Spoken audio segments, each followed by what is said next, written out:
नमस्ते साथीहरु, आजको यस सिरिजमा हामी पाइथनमा बुलियन एक्सप्रेसनको प्रयोग बारेमा जानकारी गर्नेछौँ। यसको लागि म फटाफट यहाँ मेरो चाहिँ अगाडिको फोल्डरमा चाहिँ यहाँनिर फाइल प्रोजेक्ट हाम्रो यहाँनिरको प्रोजेक्टमा गएर राइट क्लिक गरेर पाइथन फाइल पनि गर्न सक्छौँ। यहाँनिर पाइथन फाइल गर्न सक्छौँ अथवा फाइल गरेर यहाँनिर पनि प्रोजेक्टको नाम फाइलको नाम लेखेर यहाँ वन पुट गराउँछु हैन। वन अनि त्यसपछि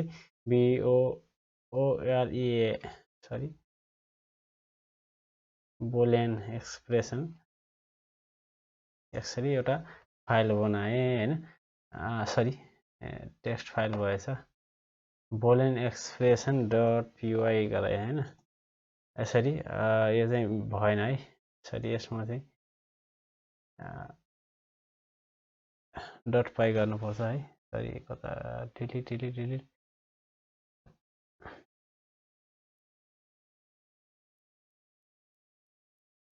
गरे। त्यसपछि न्यूमा गएर फाइल अथवा पाइथन फाइलमा गयो भने एक्सटेन्सन दिनु पर्दैन। फाइलमा गयो भने चाहिँ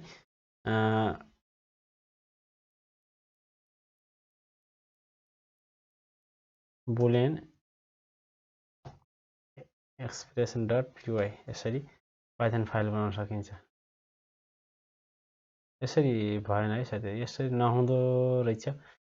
यसरी काम गरेन, यसरी भएन भने यसरी चाहिँ पाइथन फाइलमा गएर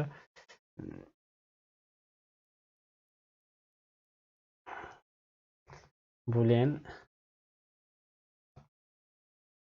एक्सप्रेसन गरेर अब चाहिँ यो पाइथन फाइलमा यसरी यहाँ यो पाइथनको चिन्ह आएपछि मात्रै हुन्छ है त। पनि म यहाँ चाहिँ कमेन्ट गरेँ। ह्याज चिन्हले चाहिँ कमेन्ट गर्दछ पाइथनमा चाहिँ बुलियन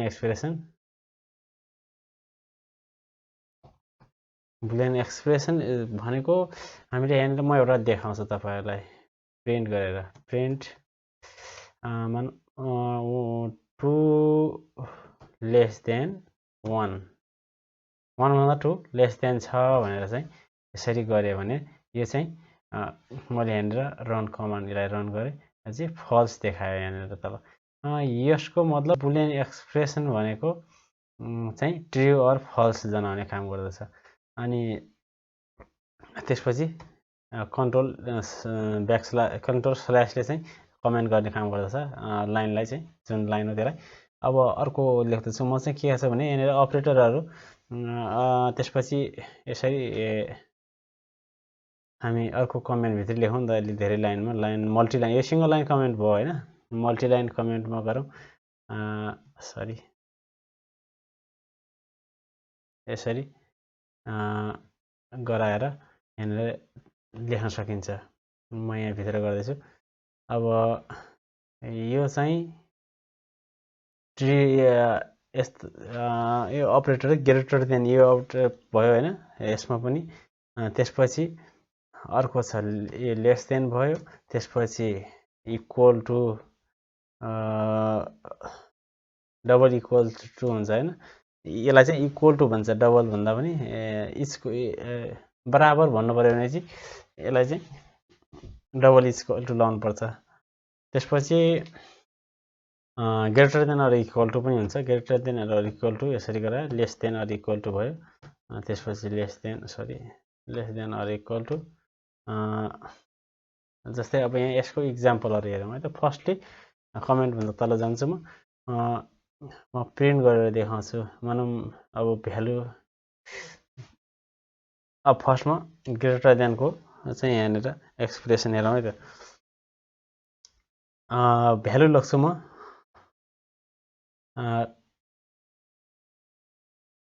x इक्वल टु 5। त्यसपछि y इक्वल टु कति गरौँ 6 गरिदिउँ हैन। अब यहाँनिर प्रिन्ट गर्छु म। प्रिन्ट x चाहिँ डाइरेक्ट यहाँनिर यसरी हान्न सकिन्छ हैन। x भेरिएबल चाहिँ हामीले यसरी लेख्न सक्छौँ। x लेस देन y गरे। अब के आउँछ त यहाँनिर रिजल्ट। अब यसरी यहाँनिर चिन्ह गरेर रिफर्मेट पनि गर्न सकिन्छ। अब यसलाई चाहिँ मैले राइट क्लिक गरेर रन पाइथन गरेँ हैन। अब रिजल्ट आयो फल्स। अब चाहिँ यहाँनिर के आयो result,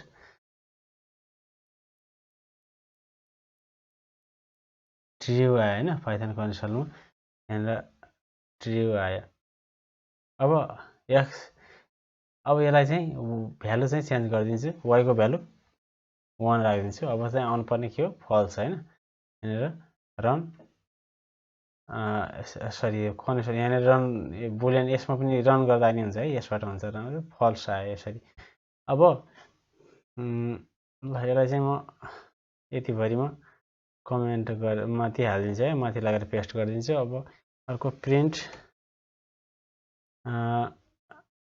x greater than y गरिदिएँ। यो पनि सेमै भयो हैन।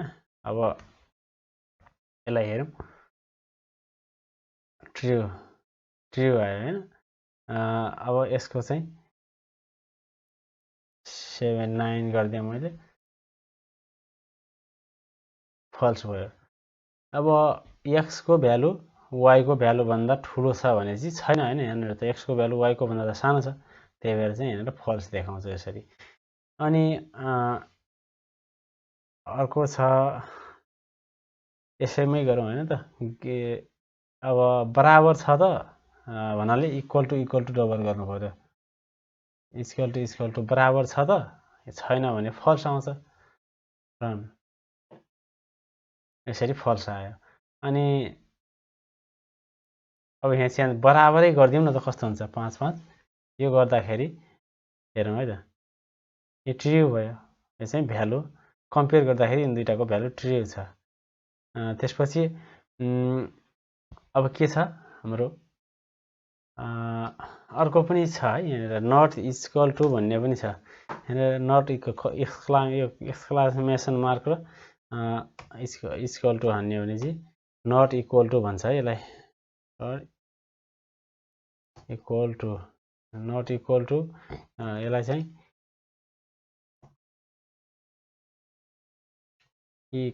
Lace than or equal to,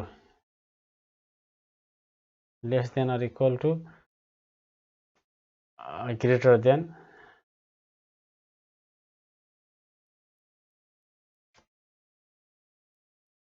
greater than equal to, यो चाहिँ इक्वल टु भयो, इक्वल टु भयो। त्यसपछि यो चाहिँ लेस देन भइहाल्यो हैन, यो त सबैलाई थाहा भएको कुरो भयो। लेस देन, यो चाहिँ ग्रेटर देन, यसरी यो भयो। अब नट इक्वल टु हामीले यति सबै गर्यौँ हैन। अब नट इक्वल टु चाहिँ अब एक्सप्रेसन यिनीहरूलाई पनि सँगै राख्छौँ हैन। यसलाई जस्तै यहाँनिर ग्रेटर देनको इक्जाम्पल गरौँ, greater than x greater than y, यसरी इक्जाम्पल यहाँनिर चाहिँ अब चाहिँ भयो, नट इक्वल टु राख्नु पर्यो। अब नट इक्वल टु गर्नलाई x not equal to y भनेपछि यो चाहिँ फल्स हुनु पर्यो, यो त इक्वल छ, त्यही भएर चाहिँ अहिले यहाँ हेरौँ है त एन्सर फल्स आयो। ल यसरी यहाँनिर यस्तो गर्न पनि सकिन्छ, कमाभित्र अरू आफ्नो कुराहरू पनि लेख्न सकिन्छ। यहाँनिर यो कमा गरेर इन्भर्टेड कमाभित्र एक्स, अब यहाँनिर दिस स्टेटमेन्ट इज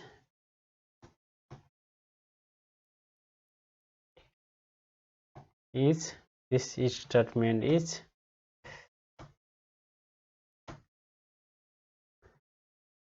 अब के आउँछ, दिस स्टेटमेन्ट अगाडि आउँछ है त, प्रिन्टको अगाडि दिस स्टेटमेन्ट इज फल्स। अब यहाँनिर प्रिन्ट पनि लेखिदिउँ न त, अगाडि स्टेटमेन्ट पनि यहाँनिर प्रिन्ट गरेर राखिदिउँ। प्रिन्ट यहाँनिर